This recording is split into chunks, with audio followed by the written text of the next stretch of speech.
Joining us this morning is Prime Minister, the Honorable Dickon Mitchell, Minister for National Security, Infrastructure, Home Affairs, Disaster Management, and Public Utilities.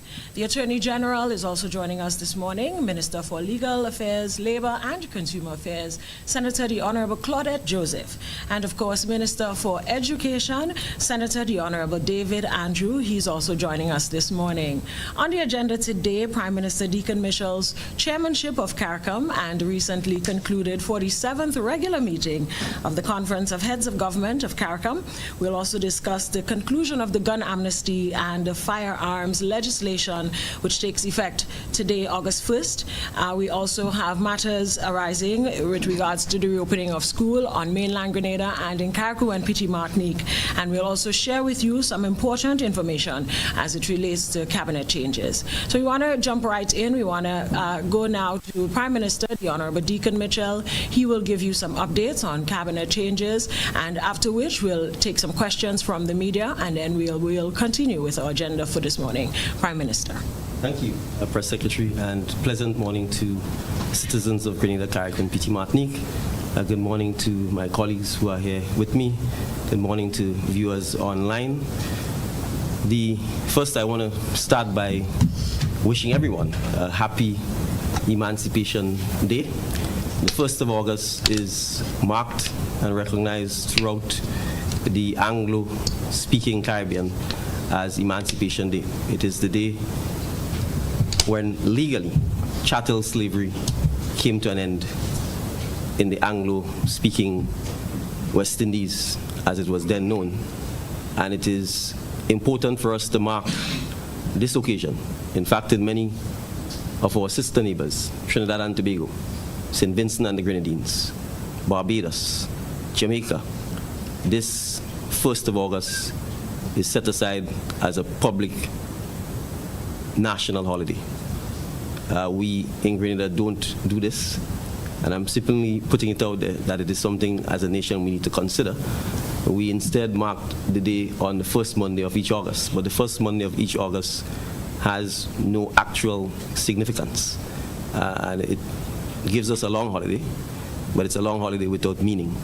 And it is something that I think we need to consider and relook as a nation, because make no doubt about it, it is perhaps the single most symbolic act that commenced modern civilization in the Anglo-speaking Caribbean. The idea that another human being could own another human being and use him or her as a slave is something that is utterly reprehensible. And as you're aware, we in CARICOM have been championing reparatory justice that is based primarily on the exploitation by Europeans of enslaved Africans who were forcibly abducted and brought to the Caribbean and enslaved on plantations, which built European wealth and civilization during the Industrial Revolution. So I thought it important for me to mark this occasion publicly, to thank many of the historians and other civic-minded citizens of Grenada who, notwithstanding that it is a holiday, have tirelessly worked to mark and bring attention to the significance of the 1st of August.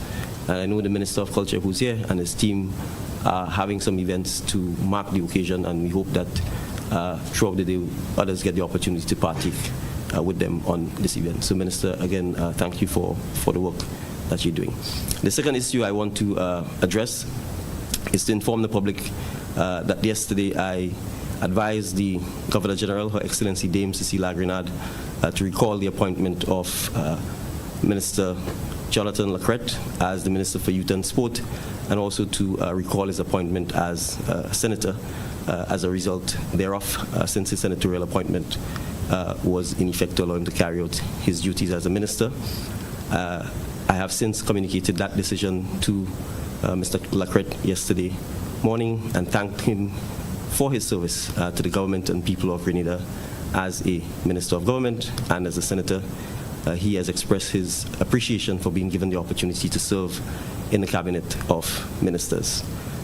The reason for doing so is that as Prime Minister, sitting in the Cabinet, I formed the view that I had personally lost trust and confidence in Minister Lacrette in his capacity as a minister, and in those circumstances I thought it was appropriate for me to inform him of that fact and to inform his fellow cabinet colleagues. I want to emphasize that there is no personal issues between myself and Mr. Lacrette. I am quite fond of him. There are no personal issues between him and the ministers of government. They have an excellent relationship.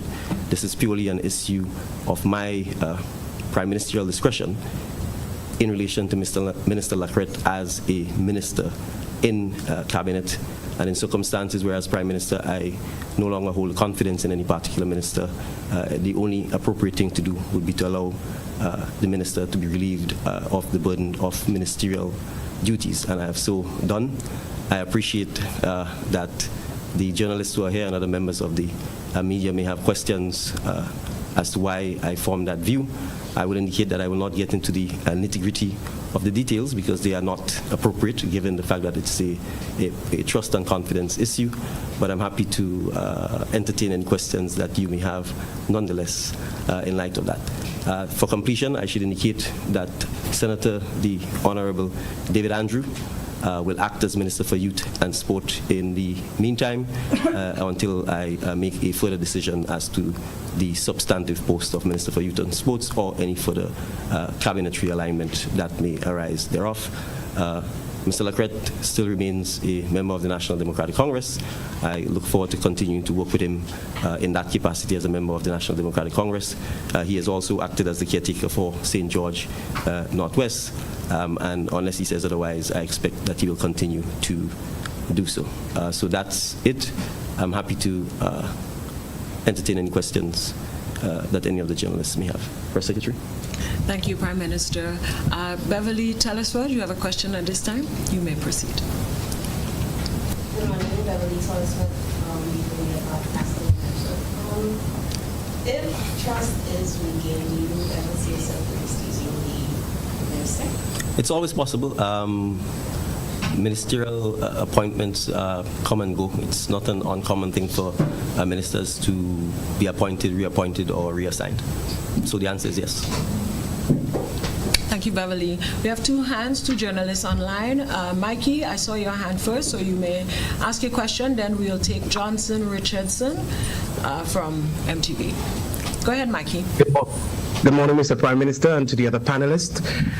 Prime Minister, can you highlight some of the scenarios that would have helped you to form your conclusion that you can no longer trust Honorable Lacrette or would have lost the confidence in him? Well, I just said I wasn't going to do so for that simple matter that trust and confidence is a personal matter in my capacity as minister, and for that reason I would obviously not want to disclose what I consider personal in a public setting. Thank you, Mikey. Go ahead. No, I think, how do I say this? Although it's personal, I believe as Prime Minister that the public, on a decision like this, at least the public is owed some degree of explanation to help us to at least to support your decision, or at least to be clear of the thought that maybe it's not a situation of victimization also, because we know that will also be part of the narrative that goes out after today. Well, no, so I understand the curiosity, but let me make it clear. When someone serves as a minister in government, they serve because the Prime Minister's asked them to serve. And at any point in time, even for no reasons, you could be relieved of your duties to so serve. So anyone who's serving as a minister understands that. Similarly, I serve as Prime Minister at the pleasure of the majority of the members of Parliament who are members of the National Democratic Congress. So I too understand that if I'm unable to command the majority support of the majority of the members of Parliament of the National Democratic Congress, that I too, they could relieve me of the burdens of being the Prime Minister. That is the political reality. And in those circumstances, if I behave in a manner where, even if I think I'm perfectly fine, it has led to a loss of confidence in the members, and they express that to me, then that's the reality. So I'm saying, in the context of me as Prime Minister and in the context of Minister Lacrette as Minister, that is essentially what has happened. And I'm saying, precisely for that reason, I don't think it would be appropriate or in the best interest of even the public to get into a public nitty-gritty discourse of the interactions between myself and the minister that would have led me to form that view. And I want to emphasize here that it is in relation to his sitting as a minister in the cabinet of the government of Grenada, because that is really the only basis upon which I would have formed that view. Thank you, Mikey. Johnson Richards, you may ask your question at this time.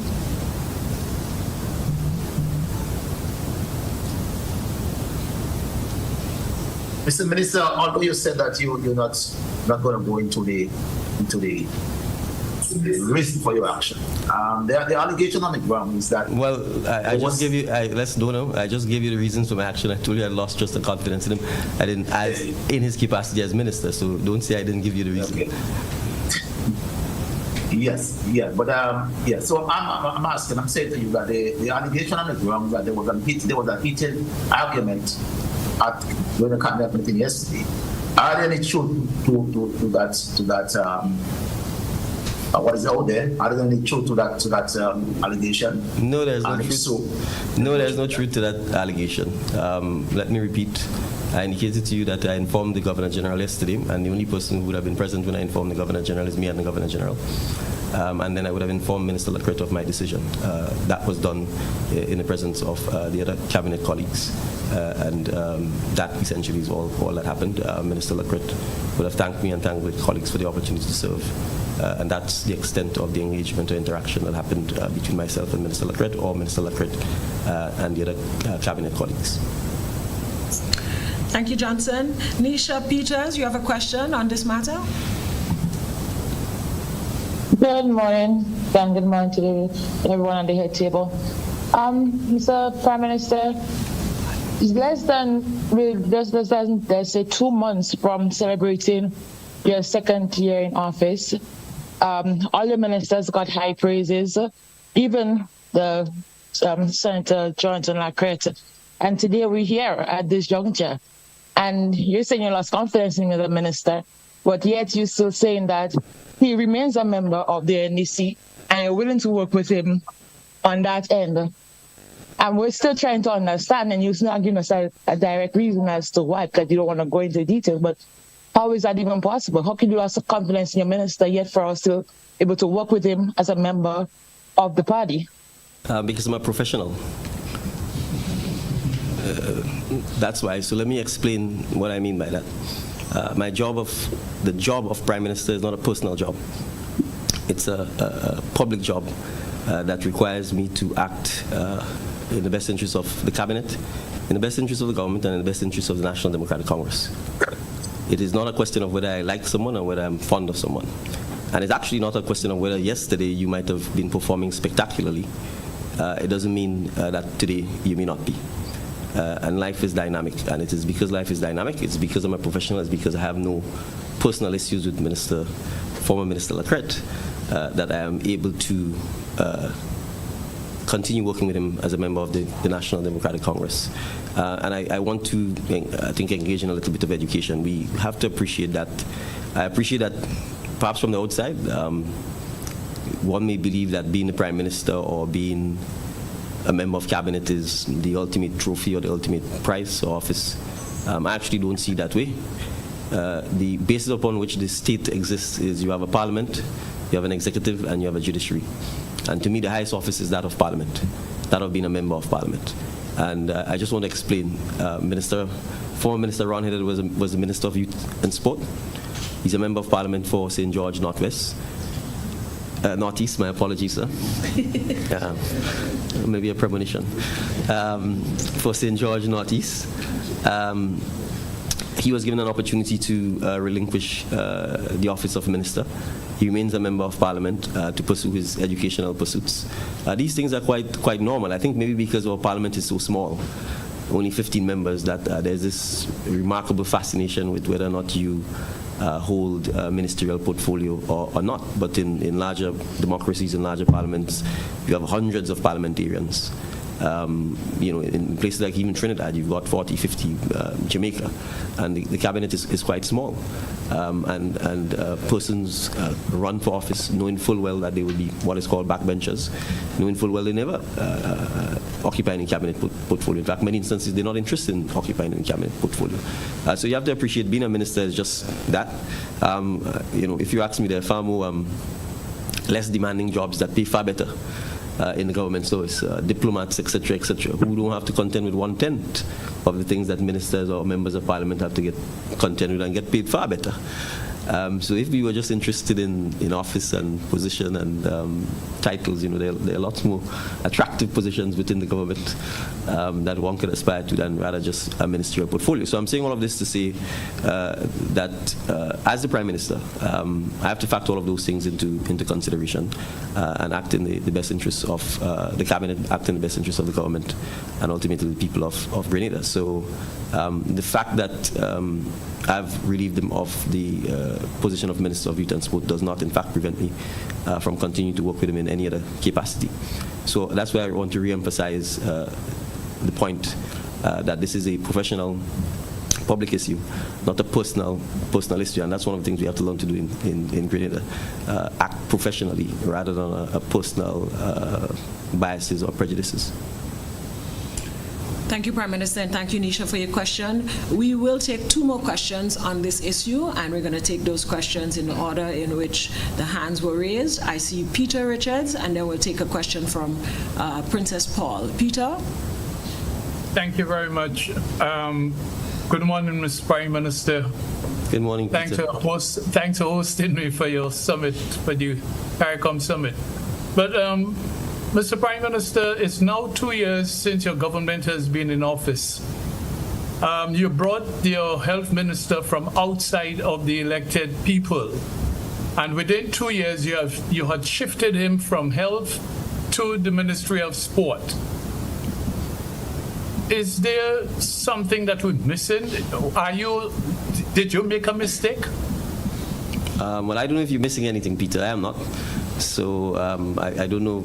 Frankly, I'm not even sure that's a question more than a thought that you're voicing openly. No, but the thought did you make a mistake in bringing him in the first instance? No. I think you have to use the word bringing him in. Former Minister Lacret, and can I finish? Yeah, go ahead. Thank you. Sorry. Right. Minister Lacret is a member of the National Democratic Congress, and I have the privilege of being able to appoint any member of the National Democratic Congress who is willing to serve as a senator or as a government minister. Former Minister Lacret ran on the National Democratic Congress ticket, and I've indicated to you still acts as the caretaker of the constituency of St. George Northwest.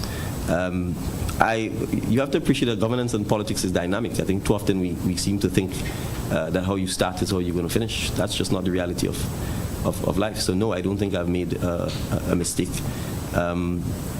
You are entitled to take decisions, to review the decisions, and to adjust as you see fit based on the circumstances of what is happening. So I don't view my decision-making in the context of a mistake.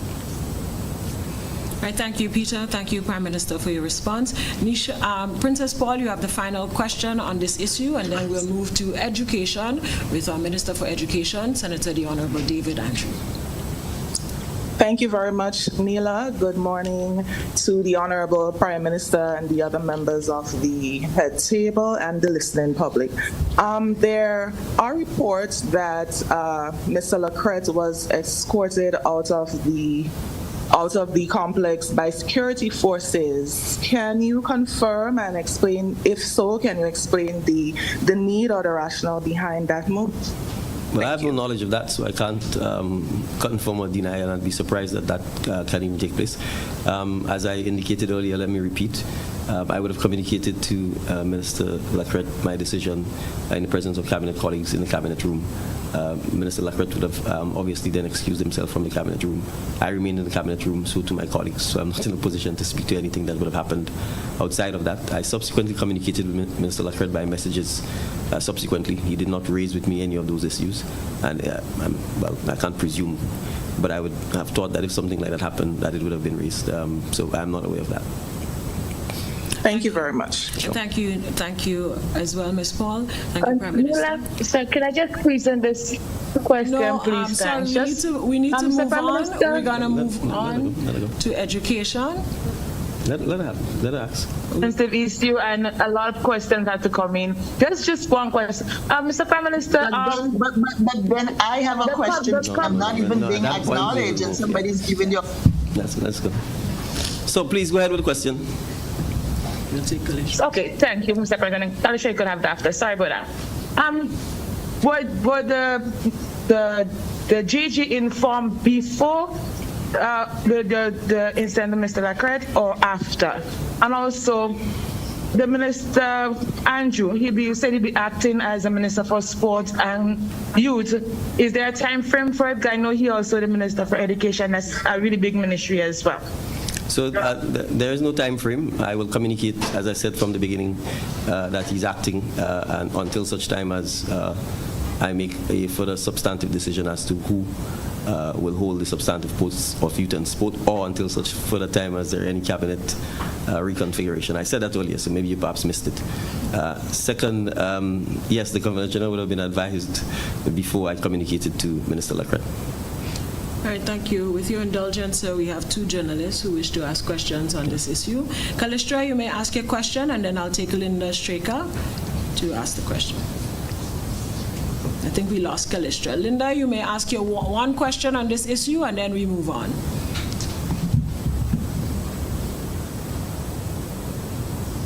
Good morning and thank you. My question is, has the Prime Minister already decided who is going to replace Mr. Lacrette? And was Mr. Lacrette invited to participate in the regular cabinet meeting yesterday? Okay, I think I answered both of those questions previously, but I'll go again. Senator the Honorable David Andrew is the acting Minister for Youth and Sport, and there is no time frame for his acting appointment. It will come to an end, if it comes to an end, when I make the decision to either appoint a substantive Minister for Youth and Sport. It may or may not be Minister Andrew, or when we appoint someone else differently, or if we reconfigure any of the ministerial portfolios. That's that one. And second, as I indicated, at the commencement of the cabinet meeting, I would have informed Minister Lacrette of my decision to relieve him of his ministerial portfolio. Minister Lacrette would have then excused himself from the cabinet meeting, and so he would not have taken part in any subsequent cabinet deliberations thereafter. All right, thank you. Michael Bascom, your one question, and we move on to education. They didn't come to the side.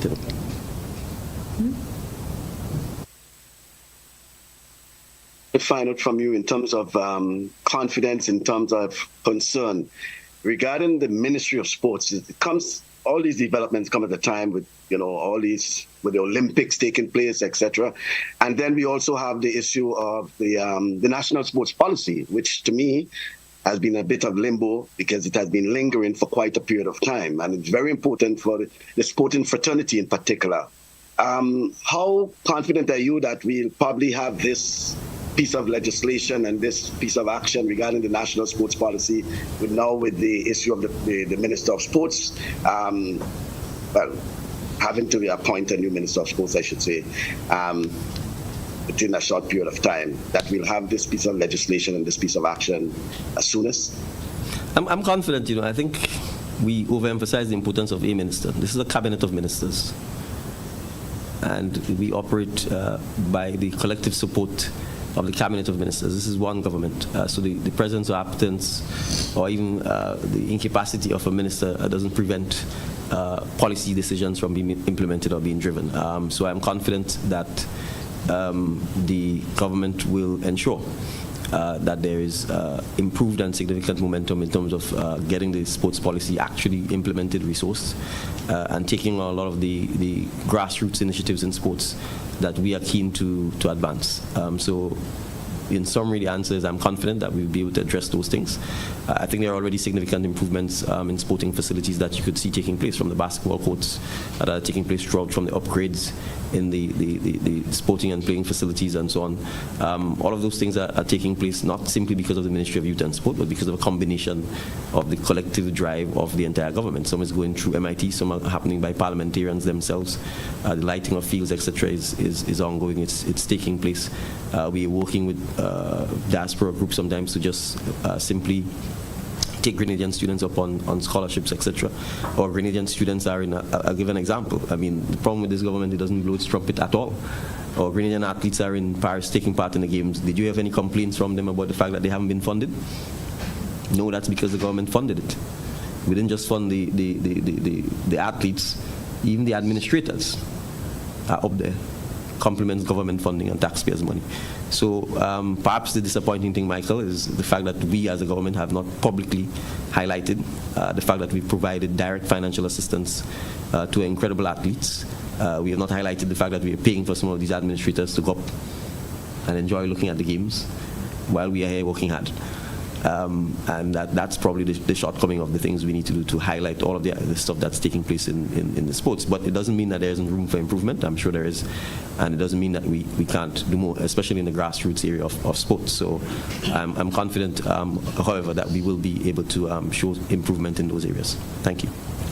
Thank you, Prime Minister, and thank you, Michael. We now move to education. We have lots to share in relation to the reopening of school in September. So at this time, we move to Senator the Honorable David Andrew for some updates in education. Thank you very much, Press Secretary. Good morning, Prime Minister. Good morning, colleagues on the head table and other colleagues in this room, and to listeners wherever you are tuning into this broadcast. I'm happy to report on a few matters of importance, but even before I do that, let me join and wish everyone a happy Emancipation Day celebration. And my prayer is that truly we remain emancipated, and we keep doing that, as the late great Robert Nesta Marley said, emancipate ourselves from mental slavery. So let's do that, and it's my prayer that we remain emancipated. So the first I want to talk about is the School Supplies and Uniform Assistance Program. As many of you are aware, the Ministry of Education has been in the process of uploading the applicants to that program. We continue to make available support to parents for their children attending schools to purchase school supplies and uniform. And let me put on record here that the medium through which persons get onto those programs is through the schools. So parents are encouraged, if you think your child or your ward is in need of that kind of support, we encourage you to go to the schools, go to the principal and say, please enlist my child. And every principal ought to enlist your child, because this is a provision of the government of Grenada. It's a provision that the Ministry of Education is making available to all of our nation's students. Now, teachers can make recommendations, our school attendance officers can make recommendations, our counselors may make recommendations, but at the end of the day, parents can come forward and go to the schools to get their children enlisted. So we have received quite a lot of applications, and they are currently being uploaded and verified at the Ministry of Education. We are happy to report that the WePlay platform that we are using to have those cashless transfers done, we have engaged them directly. Previously, we had some agents that we were working through, and that proved to be a bit challenging for us. Now, though, we are working directly with the agents, and they are due to come into Grenada sometime next week to do training with the vendors. So a number of local vendors have been enlisted, and they'll be trained. The special adaptable machines that are made to the machine readable codes where all the information is put in, And so we're using the same methodology. The WIPE agent, the WIPE directors are going to be in Grenada next week to train vendors in the use of the machine and to have them installed. And so we anticipate that sometime before the end of next week, we could have the first set of payments made to beneficiaries. So parents, you can look forward to that. That's coming your way. I move to the issue of books, e-books. So let me remind everyone, for the primary schools, all of the students continue to have e-books available to them through the devices that they continue to have. The contractual obligations continue, and so the primary school students continue to have their devices and the e-books that have been used over the last couple of years. So we don't have a challenge there. Now for the students going into secondary schools, we have upgraded to getting the e-books, whether it's interactive copies or PDF copies of the e-books that are actually on the book list. And that's an improvement, because what we've had happening before was a situation where the e-books were not in alignment with what was on the book list. So it made for double work for teachers and for educators. And so we've moved to have the e-books. We've been in negotiation with the publishers. And so we are finalizing the final blueprints, but we are going to have the e-books uploaded to the devices for students in secondary schools in preparation and in time for September 2024, the reopening of the new school term, right? And those e-books, whether they be PDF or interactive, will be the exact ones that are on the book list.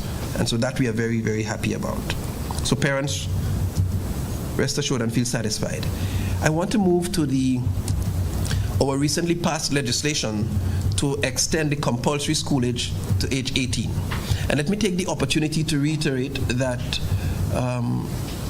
this extension in the compulsory school age simply means that students have an obligation by law to continue staying in an education setting, continue their educational journey up till they're 18. Previously, they could end it at their own will at 16. We want to make sure that this does not happen, this is discontinued, and that they are mandated to remain in school, not necessarily in secondary school, in an educational institution till age 18. Let me repeat that this allows us the opportunity to get 2 additional years of skilling and education into our nation's children, and that we hope will begin to better address the skills gap between the products of our education system and what the job market requires. So whether they choose to go to SGU or TAMCC or NULO or some selected skill centers, we'd expect that they'd continue. And on the matter of selected skill centers, there are a number of skill centers, a number of technical service providers that are certified by the NTA that offer programs that are recognized and certified up to level 2 and 3 in some cases by the NTA. The Ministry of Education is currently engaging those providers to make sure those providers become part of the group of institutions that can absorb students coming into September. So parents, the appeal to you is to ensure that your children continue in one of these institutions. We are going to make more information available through our PR department as to how you get access to those institutions, where to apply, what to do. All those bits of information will be soon coming, so we ask you to look out for those bits of information. But we are moving full speed ahead, and we anticipate that all our students will continue in one of those institutions. The final thing I want to talk about is the resumption of school on Carriacou and Petite Martinique. You might be aware that the Ministry of Education paid a visit to Carriacou and Petite Martinique on July 25th with technical officers with the view to engage stakeholders in Carriacou and Petite Martinique on the issue of resuming school there. A number of very instructive things came out, and one of them, while there was a suggestion that we were open to moving students onto the mainland, all of Carriacou and Petite Martinique overwhelmingly wanted to remain on Carriacou and Petit Martinique to resume school.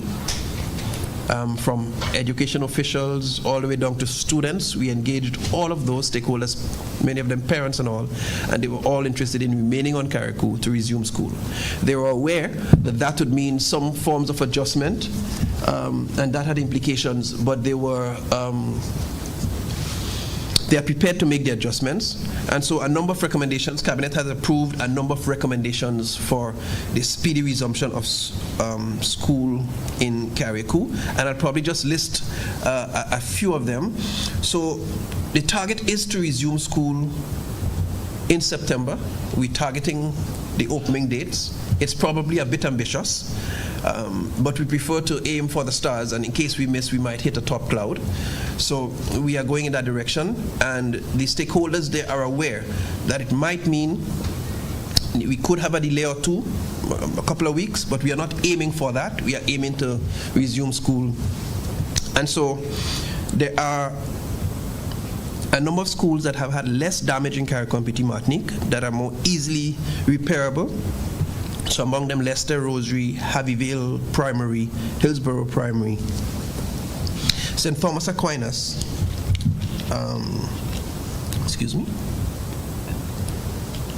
and those schools, we are prioritizing their repairs. Additionally, the two secondary schools, Bishop's College and Hillsborough Secondary, they are going to be repaired. Fortunately for us, we have funding associated with Bishop's College that would allow us to be able to quickly do the repairs there, and hopefully we can have the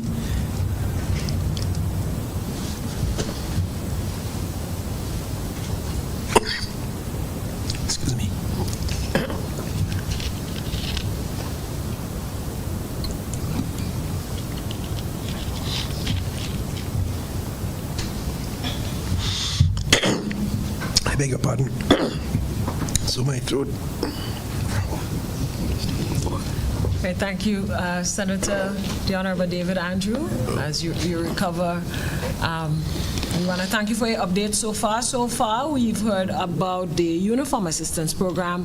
The e-books for secondary school students have been updated, and of course, we welcome that. We welcome that enhancement.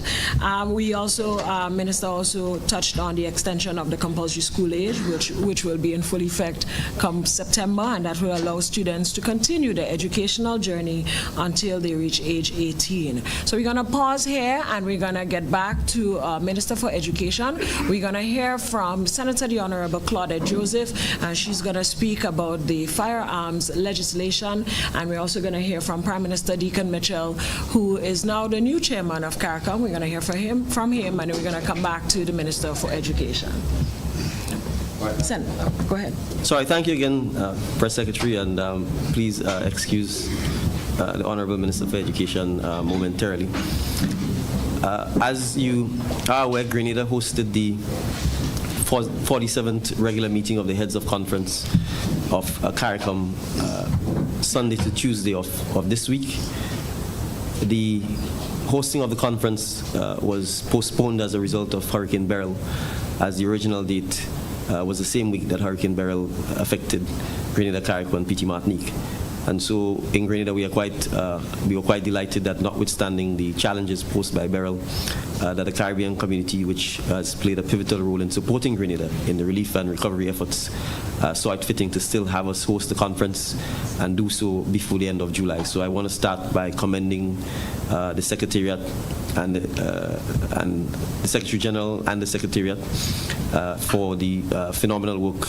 I want to start by also acknowledging the work played by the Minister for Foreign Affairs, the CARICOM Ambassador, the Permanent Secretary and her team in the Ministry of Foreign Affairs, the Commissioner of Police and his team, all of the volunteers, protocol officers, or hotels, taximen, all of the citizens of Grenada who played a pivotal role in ensuring that we had an incident-free and very successful meeting.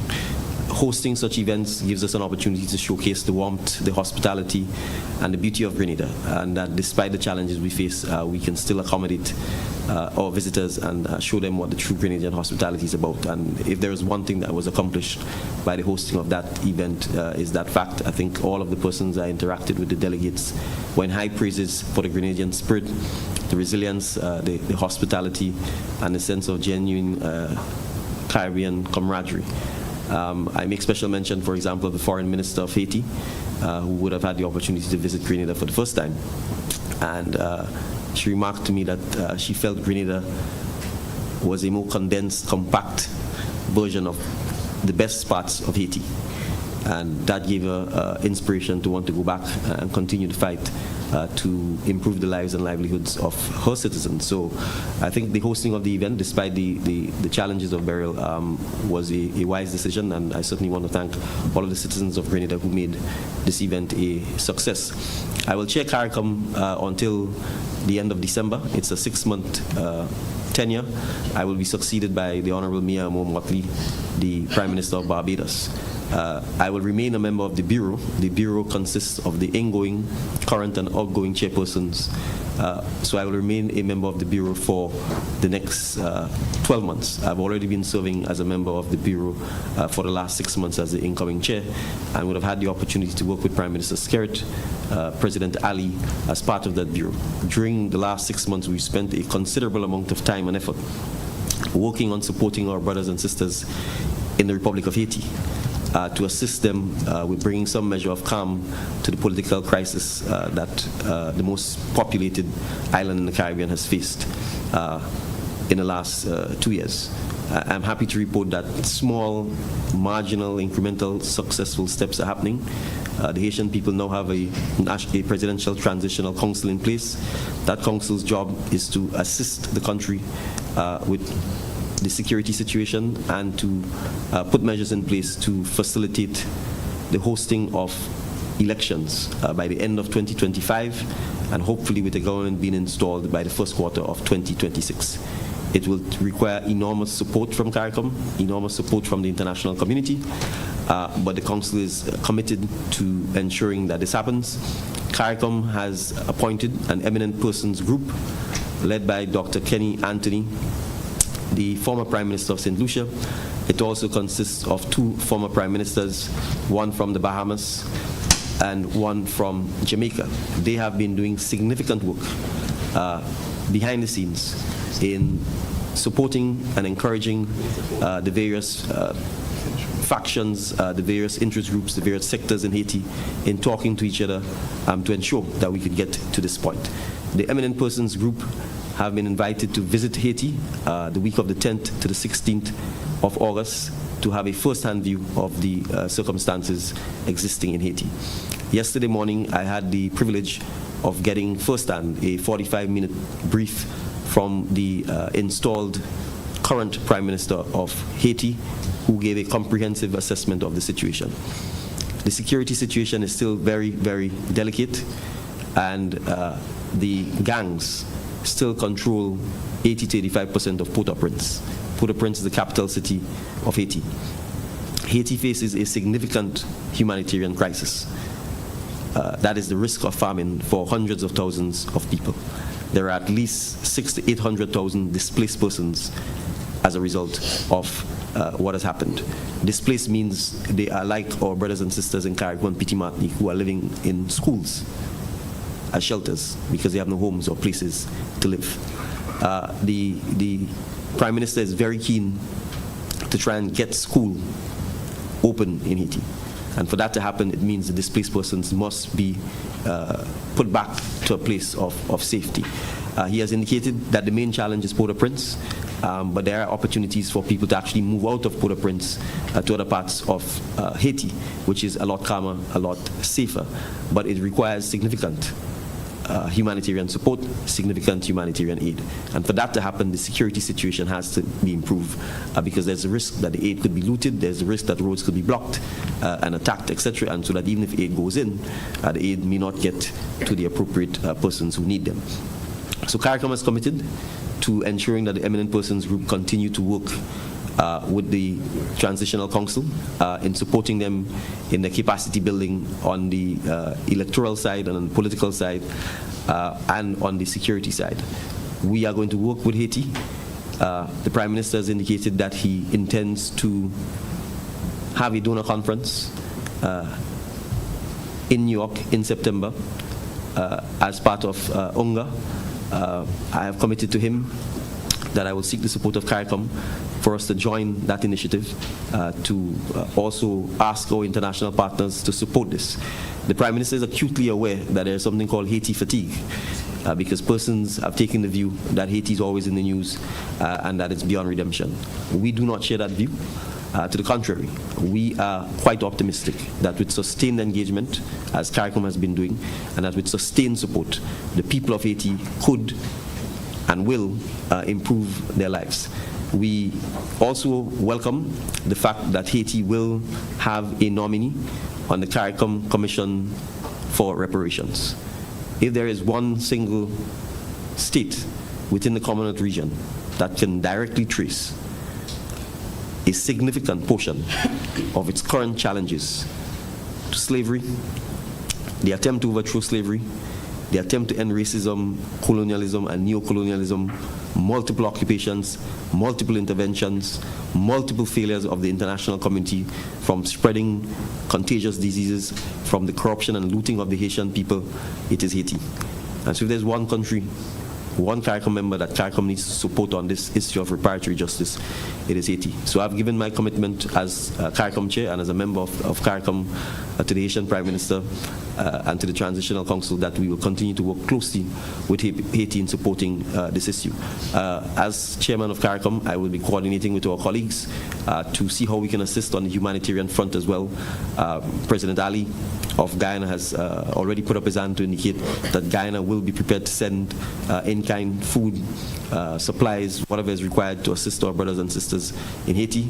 We will be coordinating and working on the logistics to do so, and I'm quite confident that other members, Trinidad, Suriname, Jamaica, and the Bahamas, are already contributing towards the security forces. Bahamas, Belize, will all be coming to continue supporting our brothers and sisters in Haiti in very much the same way they've come to our rescue and our support in Grenada, Carriacou, Petit Martinique, St. Vincent, and the Grenadines. I will similarly move quickly to Cuba. Cuba is also facing an acute humanitarian challenge posed by the continued unlawful, inhumane embargo against the government and people of Cuba. CARICOM reiterated its commitment for the embargo to be lifted. It reiterated its commitment for Cuba to be removed from the U.S. State Department's list of state sponsors of terrorism. CARICOM has also committed to collaborating to seek to get assistance and aid to our brothers and sisters in Cuba. And I want to always emphasize that despite the little that it has, Cuba always reaches out to our brothers and sisters in need, and they are even doing so in Haiti. So on the regional front, those were two of the critical matters that have occurred. CARICOM also noted the occurrence of the elections in the Bolivarian Republic of Venezuela. It indicated that there would be no CARICOM statement on any controversies surrounding the elections, and that individual CARICOM members would speak as they saw fit on those issues. There is one matter that CARICOM spent a considerable amount of time on, which has direct implication for Grenada, and that is the issue of crime, criminality, and public safety. As you may be aware, CARICOM, under the leadership of Prime Minister Rowley of Trinidad and Tobago, had hosted a symposium on crime as a public health issue in Trinidad and Tobago. Prime Minister Motley of Barbados has put a hand up to host a follow-up symposium on that issue. But it is clear from the deliberations that all of us within CARICOM face a severe threat to our civilization from criminality and violent crime, particularly violent crime associated with the use of firearms and associated with drug trafficking and transnational criminal activity, and particularly the impact of crime and violence on young people and children. So in places like Trinidad and Tobago, Jamaica, and acutely in Haiti, children are part of gangs. Children are being placed in positions where they are committing murders. In fact, the Prime Minister of Haiti pointed out that 50% of the gangs are children. And that is what adults are doing to children. And so we recognize that within CARICOM, we can no longer afford a individualistic approach to this issue of crime, criminality, violence, and public safety. And so one of the things we've agreed to do already is to begin the process of reviewing existing legislation across the region on firearms, its possession, its use, its trading, its trafficking, its tracing, on bail legislation, on corruption, on intelligence gathering and the sharing of information. So we would have discovered, and I would allow the Attorney General to speak to this shortly, that in very much the same way that we in Grenada have been grappling with the dramatic increase in gun violence and with changes to our firearms legislation and to our bail act, so too has Jamaica. So too is Barbados. In fact, Prime Minister Motley left the conference early because she was going to seek a constitutional amendment in Barbados, in her parliament, to address the issue of bail. So too is St. Vincent. So too is Trinidad and Tobago. And so we recognize that a more collective and comprehensive approach within the region would assist us. Because the reality is, from the Bahamas come down, many times the persons who commit the gun offenses are on bail. And while on bail, they continue to possess, use firearms, oftentimes with impunity. Because we have taken a very neoliberal approach to thinking that the right of the criminal to individual liberty oftentimes trumps the right of the citizenry to public safety. And this is an open debate. This is not a criticism of the judiciary. This is a question about what values we as a society want. And it's the reason why we in Grenada have amended the Criminal Procedure Act to say that if you are caught with a firearm, for you to get bail, you have to go to the High Court. In circumstances where the sentence is a minimum of 5 years or more. That is why we've amended the Firearms Act to say if you are caught with possession of firearms or trading or trafficking in it, there will be minimum sentences. It is because it is clear that the use and possession of firearms more than anything else has led to significant increases in homicides in Grenada and in the region. So that is the value of CARICOM. It is recognizing that you are not alone and that you can get the solidarity, the support, the resources necessary from your brothers and sisters within the integration movement so that we could develop and deploy collective tools to address the situation of crime and violence. So Grenada will be taking part in the second symposium, and we will continue to be part of the task force that looks at reviewing the necessary legislation. But I want to end crucially by saying crime is not going to be solved by policing and the justice system. It cannot be. And I therefore want to take the opportunity to publicly commend Senator the Honorable Gloria Thomas and her team for the tremendous work that they have been doing in the social and cultural interventions that are necessary to start addressing at-risk young men in particular. And I was privileged yesterday to be invited at the launch of HYPE, and I want to encourage our men in particular to sign up and volunteer to be mentors to young men. Oftentimes, men criticize the young men, they this, they that, they whatever, but what are you doing to help them? Children are products of the society they grow in. They are products of their parenting or the lack of parenting. That's the reality. And so if you want to feel safe in your home, if you want to feel safe in the streets, you have to put an investment in by being prepared to help young men to understand the value system, to understand the value of human life, to allow them to become fully functional members of the society so that criminality and violence doesn't become something that is attractive or as a way of life for them. And so I'm going to make a public call for men to volunteer to at least mentor one young man in your community. I pledged to Minister that I will start with the men in the cabinet. We are going to take the mentorship training that has been offered so that we too can put up our hands to mentor at least one young man who is at risk or who doesn't have the privilege of a father or some male guardian in his of life. So this is my pledge. Minister, make sure you hold myself and or male colleagues in the cabinet to task on this. So please sign up the training for us as soon as possible.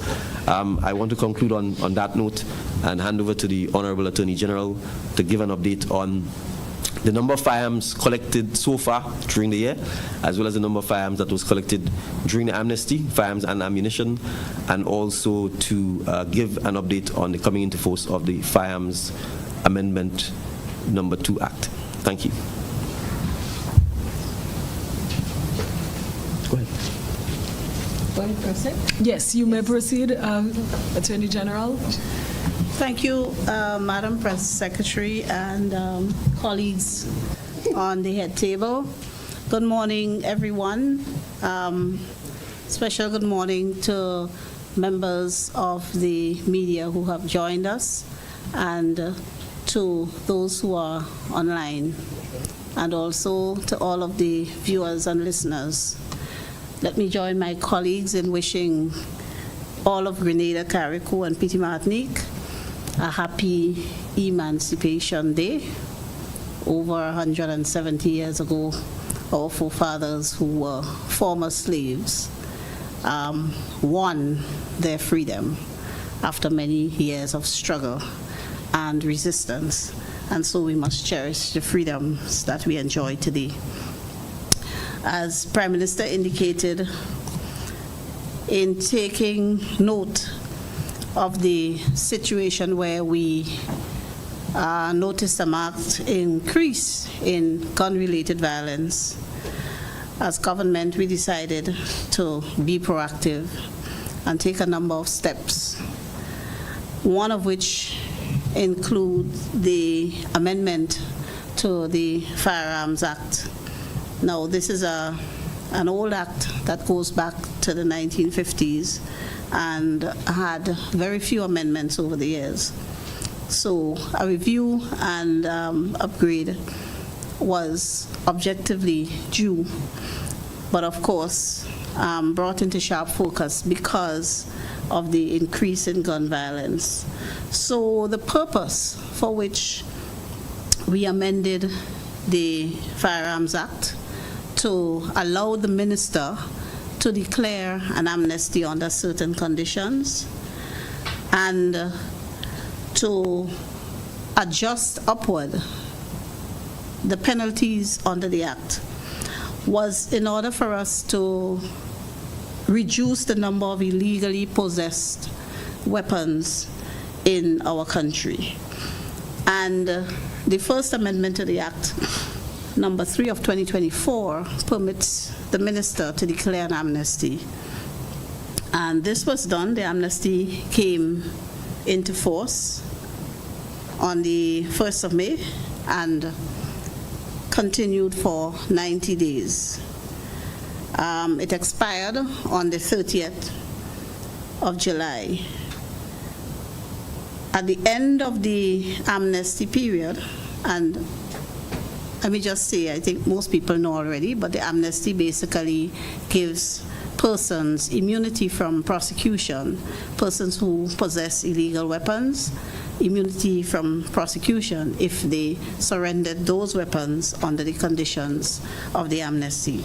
So during that period, the Royal Grenada Police Force recovered 34 weapons, 34 firearms, and 914 rounds of ammunition. And that's, while aided by the conditions of the amnesty, this 34 weapons and 914 ammunitions were not recovered under the amnesty per se, but the conditions that prevailed helped in the recovery of these weapons and ammunition. And directly under the amnesty, there were 6 weapons recovered, and 339 rounds of ammunition. So I want to make the point that we considered that if we recovered 1 one weapon, we would have been successful in the amnesty. We have recovered 6. Some jurisdictions right here in the region who attempted amnesties were not as successful as us. For example, the amnesty in Barbados recovered 1. So with that, on behalf of the government of Grenada, we say thank you to all of the people who participated in the amnesty and who worked in any way to ensure that in total we had 40 weapons taken off the streets, 40, and over 1,200 rounds of ammunition. So we consider that we were successful in this effort. Now that the amnesty is over, the Firearms Amendment Act number 2 comes into operation. In fact, came into operation on the 30th. That's Act number 12 of 2024, duly gazetted and now fully in force. And that amendment to the legislation has significantly increased the penalties imposed for persons found guilty of offenses under the Act. Let me just make it clear that the Act, the new offenses will apply only to persons brought before the law after the coming into force of it. So matters that are still in the court system, they will be subject to the Act before amendment. So any new charges filed and so, those persons will be subjected to the new penalties. And I would just like to highlight a few. All of the sections in the Firearms Act that carried penalties or that created offenses were amended. And so about 29 in total. I would just like, though, to highlight about 3, which are 2 being the most popular offenses under the Act and 1 being a new offense. The first one is the amendment to Section 20 of the Act, which creates the offense of possession of firearms and ammunition. And the penalty under the Act, under that section before the amendment, was on summary conviction, that is before the magistrate's court, a fine of $4,000 minimum and up to $20,000 or imprisonment for 2 to 5 years. Now, on summary conviction, there's no fine which the magistrate can impose. Instead, there's a minimum of 10 years imprisonment or up to 20 years. That's on summary conviction. On indictment, that is where you are tried in the High Court. Previously, there was a fine of $20,000 up to $60,000 and imprisonment for 5 to 20 years. The new penalty will be imprisonment, minimum 20 years, up to 40 years. The other section I would like to highlight is discharge of firearms and ammunition. We know we have a problem, apart from the injuries and deaths that we have seen relating to guns. We have a situation where young men in general think it cool or fun or entertaining to fire off some shots. We've had that problem in some parts of the country. And that's an offense under Section 23 of the Act. Previously, it was a summary offense only, carrying a penalty in the form of a fine of $1,000 and imprisonment for 3 months. That has been adjusted now. On summary conviction, the fine would be $50,000 minimum and up to $100,000, or imprisonment to up to 5 years, 5 to 10 years, minimum 5, maximum 10. And on indictment, a fine of $100,000 to $250,000 and imprisonment to 10 to 20 years. So, and these 2 sections that I have highlighted is just a snapshot of the severity with which we treat offenses under the Firearms Act, in addition to how we treated it in relation to bail, as the Prime Minister alluded now that the magistrates cannot grant bail. The matter must go to the High Court, as with murder and treason. So that's the level at which we have now put offenses under the Firearms Act. And the final section I would like to highlight is a new section relating to possession and ammunition by a license or permit holder where the license or permits has lapsed. So just as with your driver's license, where it constitutes an offense to drive with an expired license, it is now an offense under the Firearms Act to possess a firearms in relation to which the license has expired.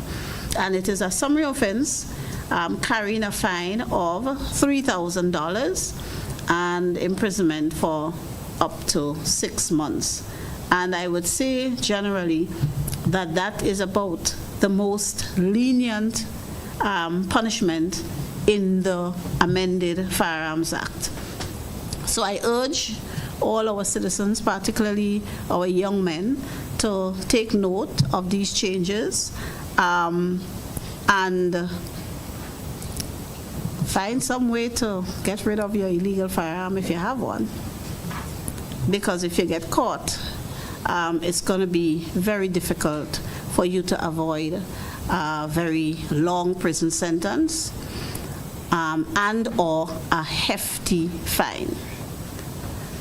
So I urge our citizens to continue to cooperate with members of the police force as we work together, employing various strategies to treat with this scourge. Thank you very much. Thank you, Minister. And now we want to resume with some education matters, and then we'll take questions from the media. Minister? Right, so thank you very much, and I'll try to be brief. My apologies for having lost my voice during that stint a while ago, and before it acts up again, I'll probably quickly try to conclude. So there are some primary schools in Carriacou that are a lot easier to repair, and those we have already commissioned engineers to do the technical assessments and the quantities required for their repairs. So that's already in process. And just to skip off, that is also commissioned for the schools in the north of the island, MacDonald College, St. Grenada SDA Comprehensive, that have been damaged as well, so that we'll be able to engage contractors immediately to commence repairs. We anticipate that all of the schools on the mainland will be ready, and in Carriacou, we anticipate we are going to push as far as we can. So in relation to TAMCC on the Sister Isle of Carriacou, there is the option to use a space. We have about 30 plus students using the TAMCC campus that was really destroyed, and they are going to be housed hopefully at one of these spaces in one of our secondary schools using a blended approach to learning there. So some elements will be done online, while others will be done in person by the lecturers there. We will further engage them too, because we did not get a chance to engage as many of the students as possible, so and their parents, to see what their feel is in relation to relocating to the mainland or staying in Carriacou, because that's still a little bit inconclusive, although we got strong sentiments from some sections that they wanted to remain in Carriacou even for that element. We are prepared to offer support to persons who were already admitted to universities, University of the West Indies, St. George's University, to see how best we can support those students so they don't have to abandon their educational journeys. So that we are in the process of compiling the data in conjunction with the Education Department in Carriacou and Petit Martinique. Further support to Carriacou will entail the provision of supplementary meals program. So in most of the schools we had the free school meal program where we want to supplement it and ensure that we have a breakfast component as well. So that's been looked into, and whether we do it from a centralized location or we work from one of the schools, the facilities at which still remain intact, that's going to be fleshed out, but that's going to happen to facilitate the smooth return and the support of our students attending schools. We also intend to provide support for the acquisition of some degree of support for uniform, but we are prepared to start school in Carriacou even if persons don't have uniforms, but we are prepared to support them to acquire some of the uniforms to make sure that as soon as possible they can return to normalcy. One of the final commitments we have is that we are committed through the support of UNICEF, led by the Student Support Services Unit at the Ministry of Education, to have the implementation of the Return to Happiness program, which is a program of psychosocial intervention for students and teachers and persons in the education sector to prepare the student and school community for reintroduction into the school system. So that is carded for being undertaken before the resumption of school. So all of these are in strain and in plan, and the Cabinet has approved all of those. So we're just going to work closely with the education stakeholders in Carriacou and PT Martinique to ensure that we have them realized. There is going to be prioritized support as well for educators, teachers, who many of them have lost their homes too. And so teachers and education officials, we are concerned about you, and we want to make sure that you are in a position where you can duly concentrate on serving the nation's children. So we'll find a way to work with you, support you, to know that you can better support our nation's children.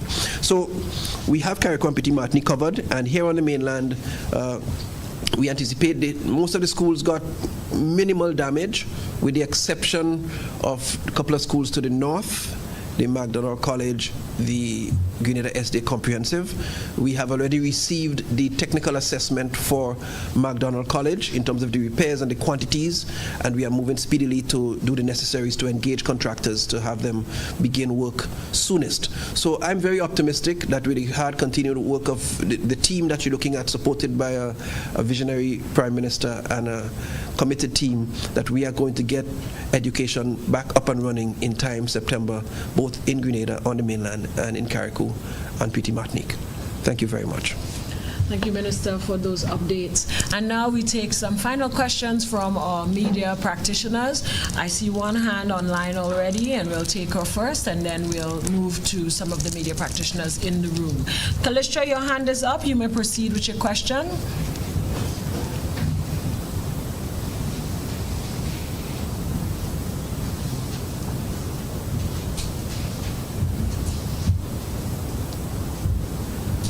Kalistra, if you can hear us, you may proceed with your question. I'm here. Sorry about that.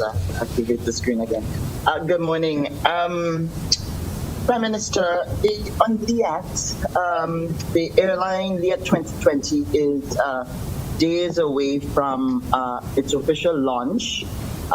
There appears to be maybe a lukewarm interest by some of the countries. Only 2 countries besides shareholder Antigua is now on the route that they intend to begin flying. I think Kitts and St. Lucia, I think, are the other 2. What is the situation of the collective regarding embracing the 2020 into all of the destinations, given your position and the position of the leaders on the dire need for reliable air connectivity in the region? And also, I'm just going to ask all my questions one time, recognizing that as PM, you are bound to act in the best interest of the people. To what extent did the matters involving former Senator Lacrette, which resulted in your loss of confidence in him, have to do with the governance of the country and the interests of the people? And was it a single issue or several issues which drove you to the action that you've taken? And how long have these problems been brewing? Thank you. Thank you, Kalistra, for your questions. Prime Minister, if you want to respond. Thank you. I hope I have the capacity to remember all of the questions. Let me start with Liat. The Antigua delegation briefly gave an update to CARICOM on the strides made by ILIAD 2020.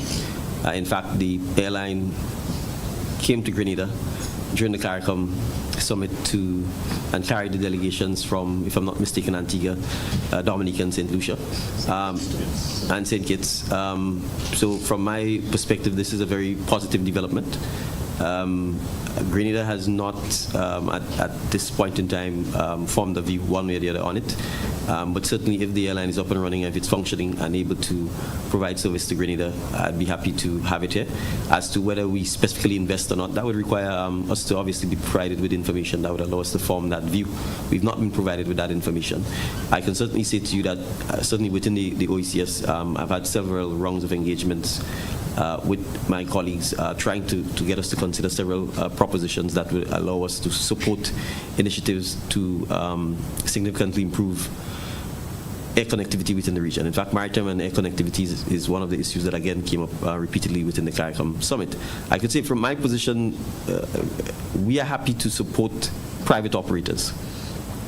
And I believe quite a few of my colleagues share that view, that the governments are going to have to support, but we don't want to be in a position where the government governments are attempting to run the airlines. And so I will say from up front, I will not support a model where governments or prime ministers or ministers of transport get involved in deciding who sits on board and who's the management and those kinds of things, because we go right back to why the first LIAT ended up being cannibalized.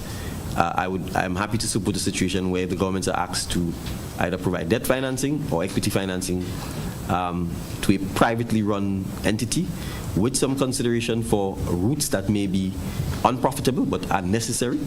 Then we can have those discussions. But to a large extent, in the case of Grenada and Carriacou, that is the arrangement we have in place with SVG.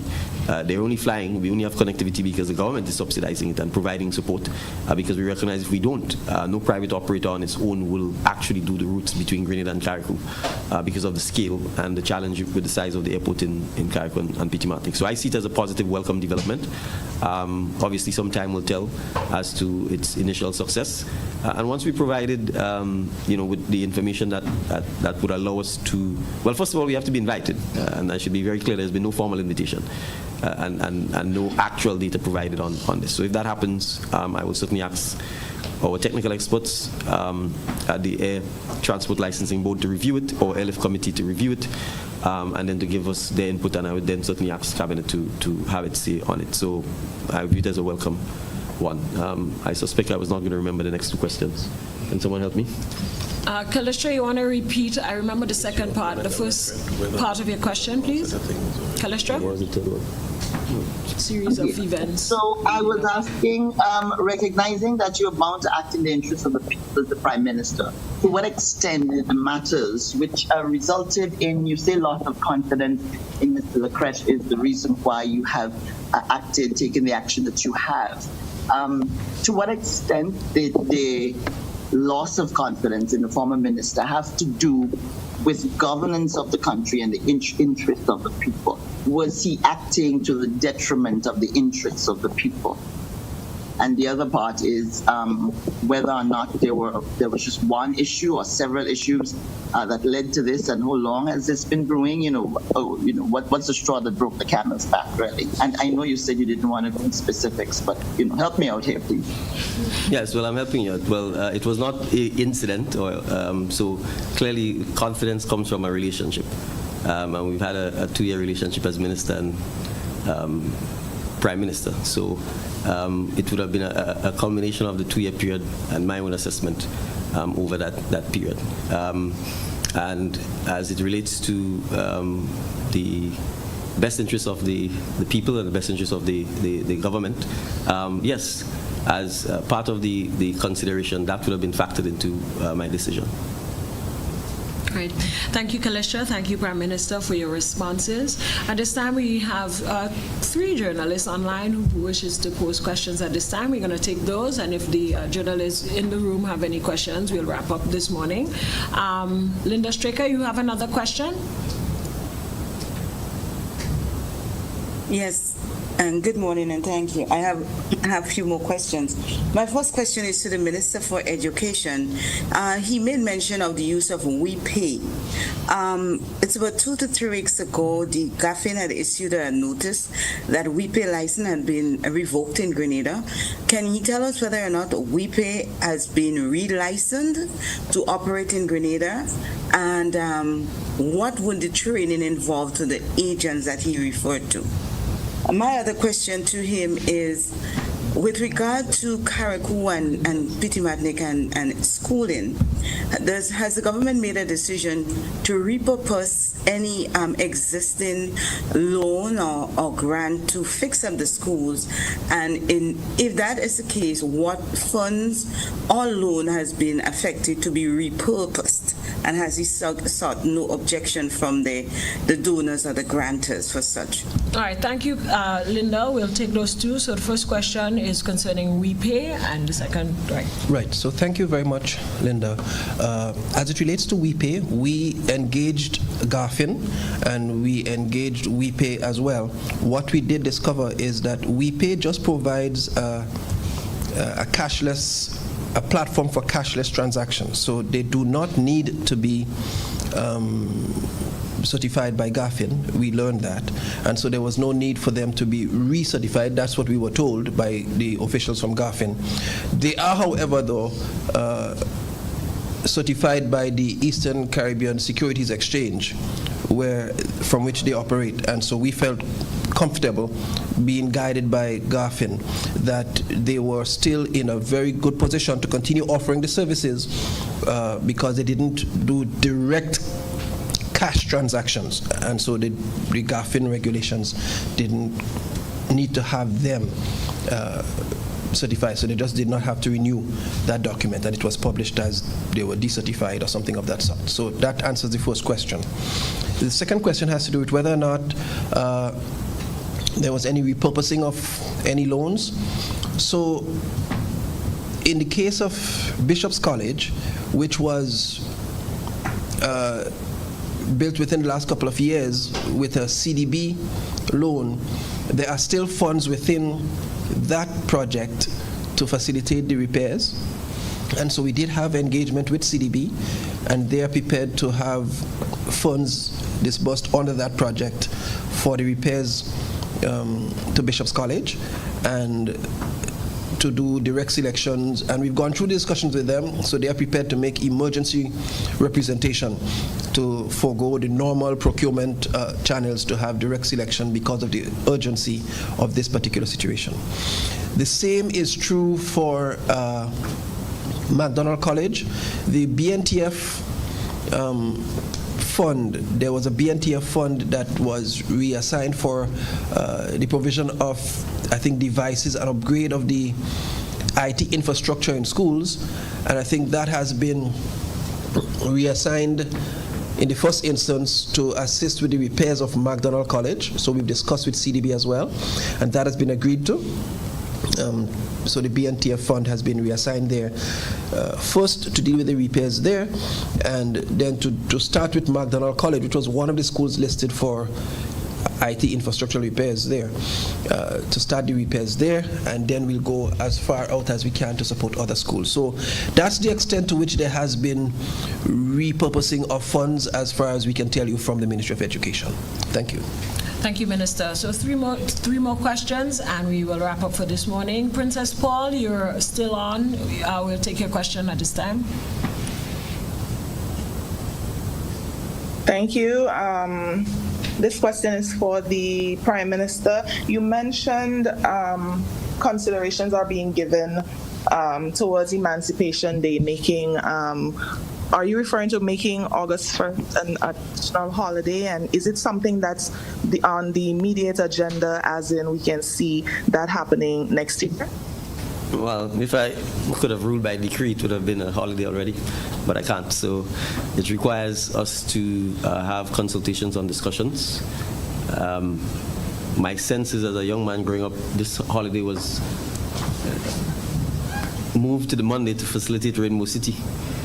But that's why I'm saying it requires discussion. But my own personal view is yes, the 1st of August should be a national holiday. I actually think it is, perhaps from a nation-building perspective, the single most important holiday that we need to mark. You couldn't be an independent Grenada. Well, I wouldn't want to live in an independent Grenada if I could be owned as a slave, or if I had the right to own someone else as a slave. And that's, in my view, the basic fundamental right of every human being, to be free as a bird in a tree, to quote a Jamo. And therefore, I think it's something that is worthy of significant and deep reflection. And if we are going to talk about reparations and reparatory justice, I think the least we could do is to honor the memories of our forefathers by marking this as a celebratory and sober day, as a reminder of what they went through. So I will certainly invite public comment and debate on it, and hopefully we could build a consensus that isn't divisive or tribal or political on such an important national issue. I thank you, Ms. Paul. Johnson Richardson will take your question, and then we'll move to Mikey Hutchinson and wrap up for this morning. So I just want to ask, though, as the oncoming chairman of CARICOM, I know you're coming at a time when the CARICOM is tackling several issues. It's of the Johnson, I'm barely hearing you, so can you either speak up a little or project a little better? I'm not sure if the reception is kind of bad here. But I'm asking, though, that in your capacity as chairman of CARICOM, right, you're coming at a time when the region is tackling several issues, among them national security, the Haitian situation, and so on. But as the new chair, do you have, outside of those regular, are there anything that you see as urgent that you hope to tackle within your 6 months state as the new chairman of CARICOM? Right. Well, I intend to champion digitization. I presented to heads both at the plenary session and the caucus an overall digitization strategy that I would wish for CARICOM members to adopt. The heads unanimously agreed with the strategy, and as part of the strategy, we intend to champion a specific digital skills fund and a digital skills program. The aim is for the program to train up to 10,000 CARICOM citizens in digital skills. Those skills will range from cybersecurity to full stack developers, etc., etc. We are looking at, in a sense, basic, general, and then expert type skills. The aim is to have our international partners and supporters fund 50% of that fund, and to have CARICOM members who opt in and take part in the skills training fund project to pay the other 50%. What we are seeking to do with this skills training fund and the skills training program ultimately is over the next several years is to train a large cohort of CARICOM citizens who can then be deployed immediately in the particular area of expertise of training. We will launch in Grenada. We're hoping that by the 3rd of September. It's been pushed back as a result of the challenges with Hurricane Beryl. A pilot program very specific to that skills. It will be a cybersecurity training program. The training period will be more or less 4.5 months. Upon successful completion of the training program, that's training in cybersecurity especially, the persons who complete the program will have what it's called, I believe, the Protexer, if I'm saying it right, I hope I am, Protexer certificate, which will be issued by a Canadian university. Upon successful completion, part of the program is guaranteeing job placements in the cybersecurity market. The experts tell us that starting salaries right out of the training is within the range of 25 to 35,000 US or Canadian dollars. So I'll take the lower range. 20,000 US dollars is 53, give or take, 1,000 EC dollars.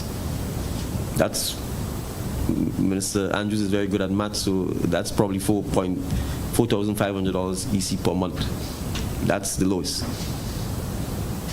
If you round it up to 5,000, you would be in the highest income tax category after 4.5 months of training. The training will be done by a Canadian certified supplier. They will be bringing the equipment. What we will be required in Grenada to do is find the appropriate centers where the training will be conducted and the appropriate trainees. Each training session per trainee is going to cost 7,000 Canadian dollars. The government will advance that training on a concessionary loan basis to the trainees, meaning a nominal interest rate. We would expect you to repay the loan so that we can train another cohort of Grenadians. But the expectation is that if you can be trained for 4.5 months and find employment, this is crucial, in Grenada, where your clients are international persons, and start earning $5,000 and $6,000, and that's the starting salary, $5,000 and $6,000 per month. That is probably already double the average income of the average person working in the hospitality sector or even the agricultural sector or the services sector. So the aim is we want to do it as a pilot first because we want to be able to learn the lessons, know what we did right, what we did wrong, and then be able to scale this up to a point where we can have 1,000, 1,500, 2,000 Grenadians being trained. And I want to make the point, although we will be targeting youth, the suppliers made it clear that anyone who's an adult from 18 to 60, if they so choose to, can in fact train for a lot of these programs once they have the discipline, because it will be full-time training, 8 to 4, 7 to 3, whatever the case might be. And then you will be mentored. Not only would you get the job placement, they will provide the mentoring and support services during that period. And I could just say for the cybersecurity alone, and this has been validated, there are in excess of 3 to 4 million unfulfilled cybersecurity jobs worldwide. In fact, NULO indicated to me at the graduation ceremony that all of their trainees in cybersecurity have been gobbled up. All of their trainees in ICT, they can't even get them to stay at NULO, to work for NULO, to provide services because people are taking them up. This pilot well, it's no longer a pilot. This is taking place in Barbados. This is taking place in Guyana as well. And those are the 3 countries that will be driving this initiative initially. In the case of Guyana, the Guyanese government, obviously, their fiscal space is a lot better than the rest of us in the region because of the boom in the energy sector. But they are training 2,000 persons with the digital skills. And we are saying at a minimum, we are aiming for 10,000 Caribbean-wide. But this is where the job growth is. This is why we need to make sure that our education system is nimble and flexible enough to educate people in the areas where the jobs are. And it is digitization, it is technology, it is the creative economy. Those are the areas. So that is what I'll be championing for Grenada and for CARICOM. The strategy is a much wider strategy. It involves telemedicine, it involves digi-health, it involves electronic medical records, it involves cybersecurity and the infrastructure that we require to protect ourselves. It involves digital literacy, because many of us are digitally illiterate. We don't have an email address. You know, we cannot monetize the Instagram and the Facebook and all of the things that we like to go and look at all kind of salacious stuff. But if they ask you to put your business online, put your products online, monetize the sale of your products, advertise the sale of your products, you can't do it because you're digitally illiterate. And I'm saying this to say that the government of Grenada and this cabinet just this morning approved the creation of a digital strategy that will create a statutory body to drive Grenada's own transformation, digital transformation, right? And this is not, this is to make us effective and more efficient. If we don't do that, our entire society runs the risk, in addition to the challenges of hurricanes and climate change, of being completely locked out of the modern world, because we are not digitally literate. So this is a pressing issue. To some extent, we are already behind the 8 ball, but it is something that I have as lead. Grenada is responsible for ICT within CARICOM. And when I say Grenada, it's not new. It has always been the case, but there's nothing that I'm aware of that Grenada has been championing for the last 2.5 decades when it had the responsibility as lead chair for ICT in CARICOM. So this chair of CARICOM and this Grenada Prime Minister intends to, in fact, honor the commitments that we have to our CARICOM member states by ensuring that we push that digitization and we push ICT to improve the lives and well-being of our citizens in Grenada. Thank you for your responses, Prime Minister. 2 more journalists online and we'll wrap up for this morning. Mikey Hutchinson, you have a question, you may proceed. Yes, I do. That has to do with the gun amnesty. I heard Minister Joseph in her statement stated that the RGPF recovered 34 firearms and 914 rounds of ammunition during the period of the amnesty. But I'm not clear, how is that different from the 6 that she mentioned? Is it that 6 people handed in the guns while the police recovered independently 34 firearms? So I just need a little clarity on that. And the other question is with regards to persons now hearing what the penalties are for the possession of illegal firearms. What if someone decides now they want to hand in that firearms? What happens, their firearm or ammunition, what happens then? So somebody has an illegal firearm, I just looked at the press conference, I want to bring it in because I'm now scared. What happens? Too bad. All right. So Minister Claudette Joseph will take this one. Thank you, Mikey. Let me just clarify the 34 firearms and 914 ammunition. Those were collected in the ordinary course of police work, not under the amnesty. But I'm saying the conditions of the amnesty helped the police in the recovery of those weapons and ammunition.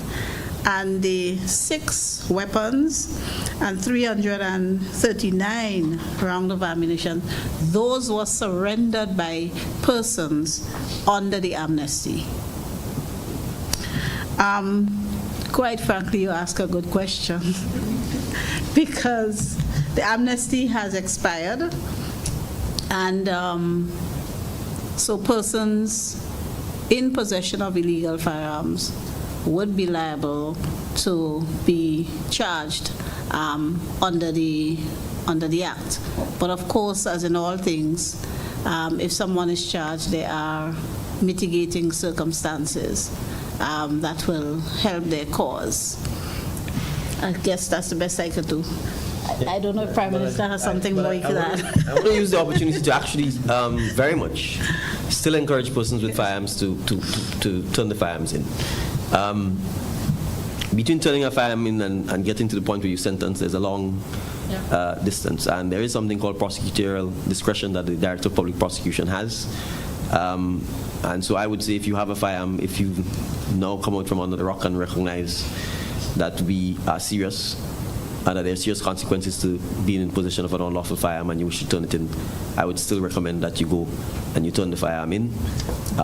Those things will certainly be mitigating factors that I think a judge in the High Court will consider, especially if you have no prior criminal record or no interaction with the police. So I would still very much want to continue to encourage persons who have firearms or possessions or know of people who possess firearms to encourage them to go in and turn the firearm in, notwithstanding that the amnesty has lapsed. I would also say that at this point in time we have no intention of extending the amnesty. It's been there for 90 days. We've promoted it, we've talked about it, we've encouraged persons to do so. But there are consequences for actions.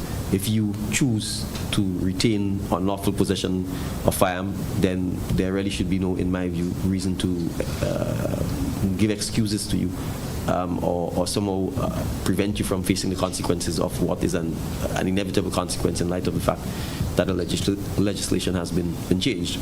But I would certainly encourage people to still hand over the ammunition and hand over any firearms that they have.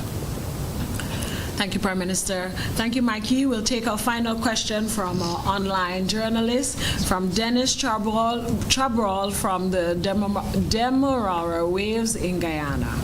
Welcome, sir. You may ask your question. Can you say what is the estimated cost of the regional IT project to which you referred a moment ago, and how long will it last? Hi, Dennis. There's no time frame as to how long it will last at this point. The estimated cost is about $70 million US. We are doing this on the average that the average cost of the course will be in the region of around $7,000 US per training. That's sort of using, say, the Grenada pilot, for example, which basically is $7,000 per training. So if you do in our case, we're doing our pilot is 100. That essentially is going to cost us the equivalent of $700,000 dollars, which is roughly 2 million EC dollars. So just using that sort of math, we are looking at 10,000 citizens. So we are looking here at an overall cost of 70 million. Thank you, Dennis. At this time, we'll take a question from Beverly Telesford, GBN, and we'll wrap up with Prime Minister with some announcements. Okay, so this question is for Prime Minister Mitchell on the issue of collaboration on regional security. A CARICOM arrest warrant was on the table for quite some time. Can you give us an update on the status of it? Yes, the update is that at least 3 members have signed and ratified the treaty, Guyana, St. Lucia, and Barbados. The others, including Grenada, have been a little delinquent. We need to ratify in Grenada's case, and that's one of my tasks coming out of this heads of conference, to chase up and make sure that our attorney generals in the various regions, so I'm putting my attorney general on notice that we need to ratify the arrest warrant treaty because this is something that we absolutely need to do. There's a lot of movement by criminals within the region, and it's something that we need to be able to use the arrest warrant as a tool to treat with as well. So thank you for that. And thank you, sir. And your final words for this morning's press conference? Yes, just a couple of announcements. We will host another press conference next Wednesday. The Minister of Finance and the Minister for Economic Development will join me. The press conference will give details pertaining to the government's fiscal incentives response to persons impacted by Hurricane Beryl, as well as business reactivation, as well as support to farmers, fishermen, and others who've been impacted by Hurricane Beryl. So we look forward to making those announcements to the public. We would ask members of the media and members of citizens of the country to join us for this, because this obviously is going to be very important for those who've been impacted. The team at the Ministry of Finance and Economic Development have been working over the last several weeks on those initiatives.